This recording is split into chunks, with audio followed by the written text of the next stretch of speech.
اس رات 11:55 پر بستر پر نیند دراز ہوتے ہمیشہ کی طرح عادتاً میں نے اس کے نمبر پر ٹیکسٹ چھوڑا، کیا کر رہی ہو؟ اس میں ایک بات ابھی بھی اچھی تھی، وہ انتظار نہیں کرواتی تھی۔ اس رات بھی سیکنڈ بدلنے سے پہلے اس نے مجھے رپلائی کیا، صبح 8 بجے مری جانا ہے آؤٹنگ پہ، پیکنگ ہو رہی ہے۔ پھر 2-3 ٹیکسٹ کے بعد رابطہ ہمیشہ کی طرح منقطع ہو گیا اور میں مری کے پوائنٹس گوگل پہ سرچ کرنے لگا۔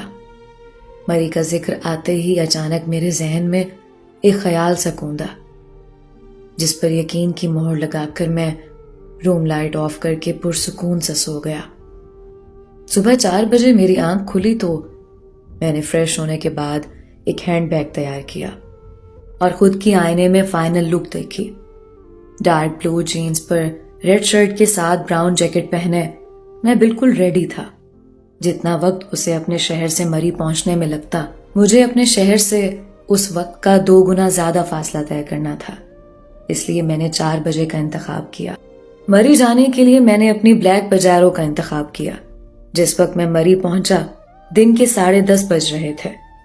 پجیرو سے نکلا تو مجھے مری کی برف زار پہاڑیوں کے ساتھ یخبستہ ہواؤں نے ویلکم کیا۔ گو کہ میں جانتا تھا اب تک وہ مری پہنچ چکی ہوگی۔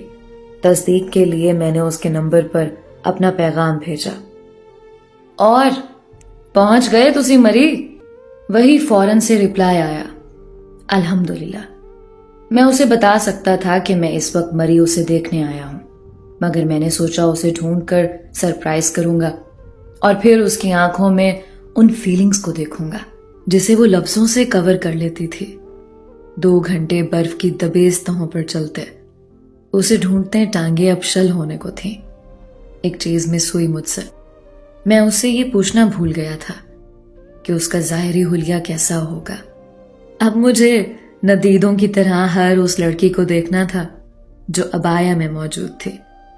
ان 10 سالوں میں اتنا تو میں جان گیا تھا، وہ مری آنے کے لیے بھی ابایا کا انتخاب ہی کرے گی۔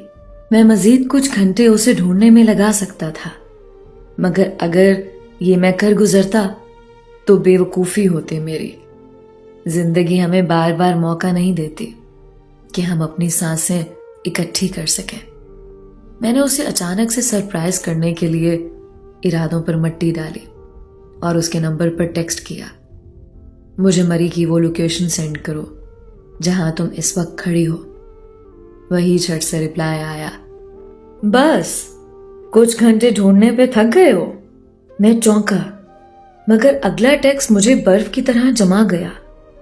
ڈارک بلو جینز پہ ریڈ شرٹ کے ساتھ براؤن جیکٹ، تمہاری نمونوں جیسی ڈریسنگ بدلی نہیں، اور میں پاگل ہی تو ہو اٹھا تھا۔ آخر کیا تھا اس لڑکی میں؟ ہر بار اللہ کے سامنے مجھ سے پہلے پہنچ جاتی تھی۔ میں نے ڈولتی سانسوں کے ساتھ گرتی برف کی اوٹ سے اپنے چاروں سمت دیوانوں کی طرح دیکھا۔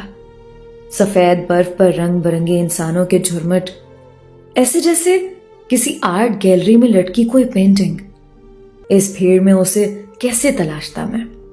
مگر اسی بھیڑ سے اس نے بھی تو مجھے ڈھونڈ لیا تھا، تو کیا میری چاہت ابھی بھی اس کی چاہت سے آگے نہیں بڑھ پائی تھی؟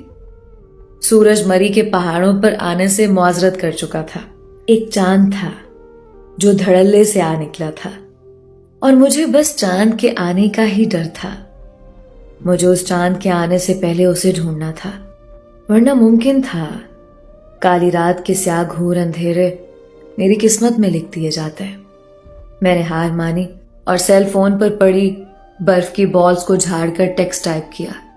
میں نے آج بھی کئی بار کی طرح اس کی منت کی، رحم کرو مجھ پر، مجھے دکھائی دو۔ شاید وہ کھلکھلائی تھی جس کی گواہی آسمان سے گرتی بارش کی ننھی سی بوند نے دی تھی۔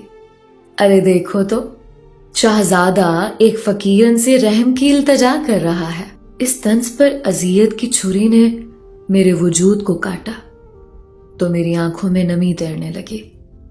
آنکھیں بند کر کے میں نے اس نمی کو حلق تک پہنچایا اور اس بار اس کے سامنے برسوں پہلے جیسا رویہ اختیار کیا۔